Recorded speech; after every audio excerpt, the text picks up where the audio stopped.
Gentlemen, welcome back. You're back with MGTOW Money. This, of course, is the only MGTOW channel dedicated to your financial freedom. Today's topic is going to be divorce MGTOW style, how to protect yourself in case of divorce, something that I unfortunately do have experience with that I'll get into in just a moment. Before we get into that, in case you're new here, this, of course, is all about money and your financial freedom and real practical ideas that you can use immediately to increase your options and choices in life and maximize your spending, savings, and how you handle your money. Because I presume you don't want to be working till you're 70. Today's topic, of course, how to protect yourself in case of divorce. Let me set up some sort of context. Yes, I have been divorced. Many decades ago, as a matter of fact, I was married and divorced. And I'll get into the details in just a moment, or enough details to be sufficient. However, I need to also provide a disclaimer. I am not an attorney. I am not representing any legal advice whatsoever here. I am also providing purely generalizations regarding the law. The law, of course, is an extremely complicated subject. It varies from state to state and, of course, from country to country. So please take everything that I say in those terms in that context. Let's start with the timing of your divorce. When is the best time to get divorced? No, contrary to what you might be thinking, there is no good time. Yes, there is actually a good time. If you've chosen to get married at some point in your life, there is a very, very good time to get divorced. And my time that I got divorced was fortuitous. Specifically, I got divorced when I was young. I was in my mid-20s when I got divorced. Furthermore, I didn't hardly have any money. Neither did my ex-wife at the time. So neither of us had any money. We were both young. And furthermore, again, fortunately, we didn't have any children. So if you were young, you have no children, and you have very little money between you, I'm just going to be frank with you, that is an excellent time. That is the best time. That is the opportune time to get divorced. And if that applies to you, if you are in that type of situation, as I've just described it, and you are having marital difficulties, etc., and you're seriously thinking about getting a divorce, frankly, I would probably encourage you to do so. I don't know you. I'm just describing the circumstances to you from my own experience. In retrospect, it was probably one of the best things that ever happened in my entire life. And it is highly unlikely that I would have retired early if I had stayed married. It is highly unlikely that I'd be making these videos. It is highly unlikely that I'd be able to have the tremendous experiences that I've had throughout my life up to now. So needless to say, if that applies to you in terms of the circumstances that I just described applies to you, I would encourage you to consider divorce. Continuing on. If you are married, again, you're considering divorce or you're dealing with a divorce, etc., one of the very first things that you need to look into that's going to be applicable to your particular state, country, etc., is the following. Step one, you've got to determine right up front, are you in a community property state or what would be called an equitable distribution state? For example, in the United States, of course, there are 50 states. Each state has different divorce laws, but a portion of them, a small portion of them, 8 or 9 of them have what are called community property versus equitable distribution. In a community property state, assets that are gathered during the time of the marriage, at the time of dissolution of the marriage, in other words, the divorce, are separated equally 50-50. End of story. So, for example, simple terms, you and your wife get married. During the time of the marriage, you all accumulate $100,000, regardless of how the $100,000 is accumulated. I'm not talking about inheritance or gifts, just money that's been put into the community pool, if you will. That money at the time of the divorce will be divided 50-50 between you both. Period. End of story. That's community property. However, in the vast majority of the United States, and in some countries, Australia, for example, they have what is called equitable distribution. It does not fall into a nice, even 50-50 distribution.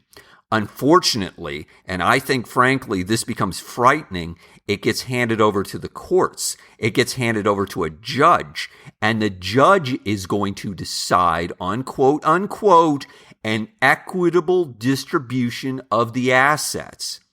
And frankly, I'm not going to go into this much in detail, but it goes without saying, in a gynocentric society, it goes without saying who is probably going to come out ahead of that. And furthermore, if your wife and or ex-wife did not have that promising of career, might have some debts, might have some health issues, etc., all those things, frankly, are going to be weighing in her favor to get a significantly higher percentage than 50-50. She might get 65 or 75% of the assets versus 50-50 in a community property state. So again, it's critical you know up front what you're dealing with. It's critical you know the divorce laws relative to property in your area. I would highly recommend you Google this immediately to make this determination, because a problem you know, at least it's a challenge and you can deal with it, versus a problem you don't know, obviously could be a total disaster. Let me mention something else.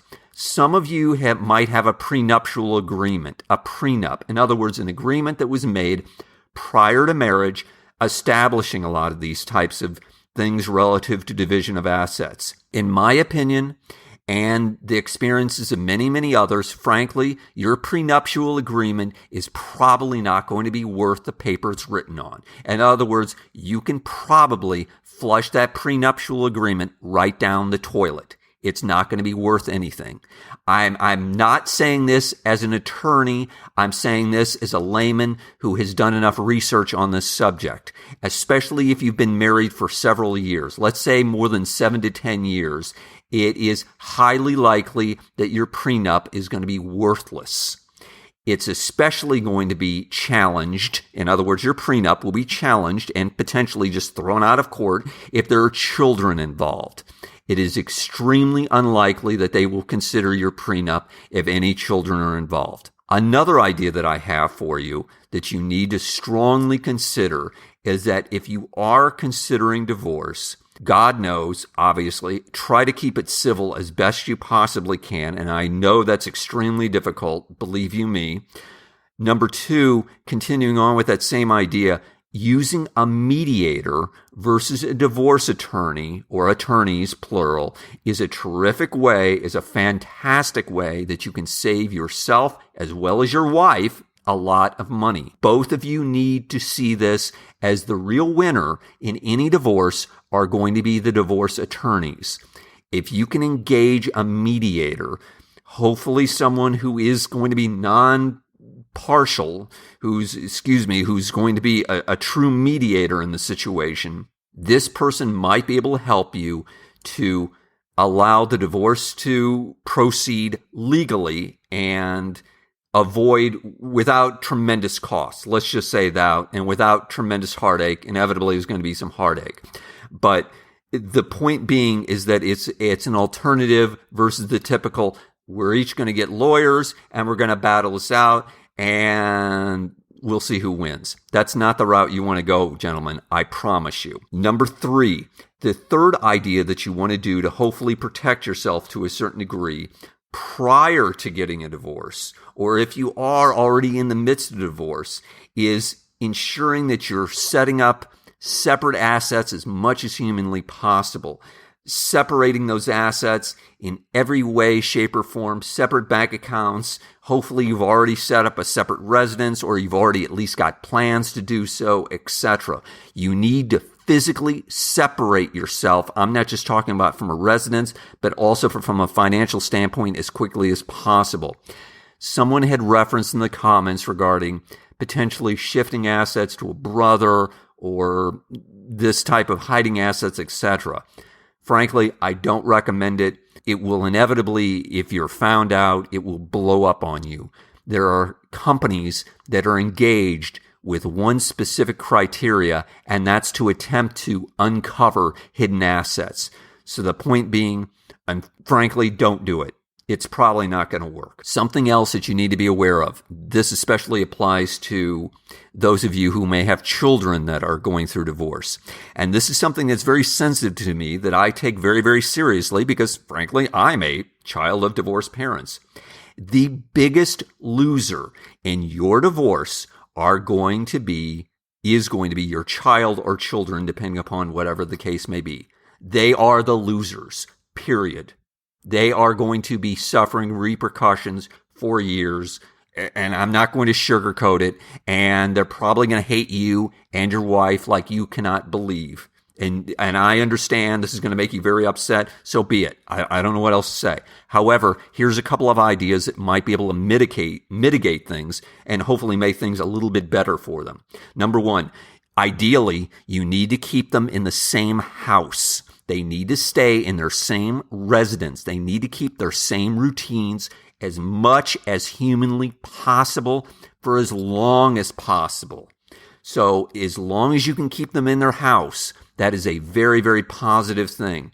Number two, you need to keep them in the same school, system, the same school district, etc. for as long as possible. You need to keep those routines and stability. This is especially important for, let's say, children between 6 and age 15, 16 years old. Routine. You've got to figure out some way to do it. I can't speak to everyone's circumstances in this. I know this can be extremely difficult, but I'm encouraging you in the strongest terms possible. If you want to have any type of relationship with your children in 20 years, when they become adults, you're going to need to take this into account. Lastly, the most important piece of advice that I can give to you is the following. Give her everything. What I mean is give her everything relative to material possessions. Give her your beloved baseball card collection. Give her the pets that you might absolutely adore, that dog, that cat, whatever.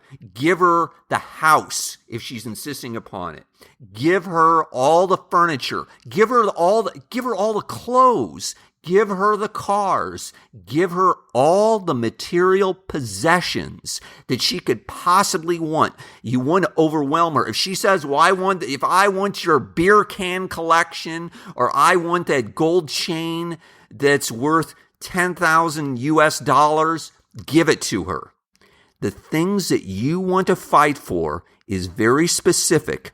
Specifically, you want to shoot for as much as you can in terms of liquid assets, bank accounts, stocks, bonds, mutual funds, your pension, 401k monies, etc. Those are the things that you want to protect. Those types of liquid assets you want to protect as much as possible, gentlemen. That needs to be your priority. These material possessions can all be replaced. It's going to be a lot more difficult, in particular in the short and the medium term, getting your financial assets back up and back straightened out. So again, I emphasize to you, let her have all the material possessions. And that's primarily, frankly, what a lot of women are going to be shooting for. So from a negotiating standpoint, you're going to have to put on a little act, and you're going to have to kind of make it act like that you're trying to protect this stuff, but you're going to have to kind of give in to her on some of this. But in turn, you need to negotiate and do some bargaining relative to getting back some of those financial assets because you're giving up so much of this, quote, material assets to her. Let me wrap up by thanking all of you for your comments and suggested topics. Of course, this was one of those suggested topics from the comments section. I do sincerely appreciate it. Gentlemen, we, of course, are building an international MGTOW army of financially independent men. And because we're moving this forward, I'm going to need your help once again. I need you to share this on forums. I need you to share this with other MGTOW.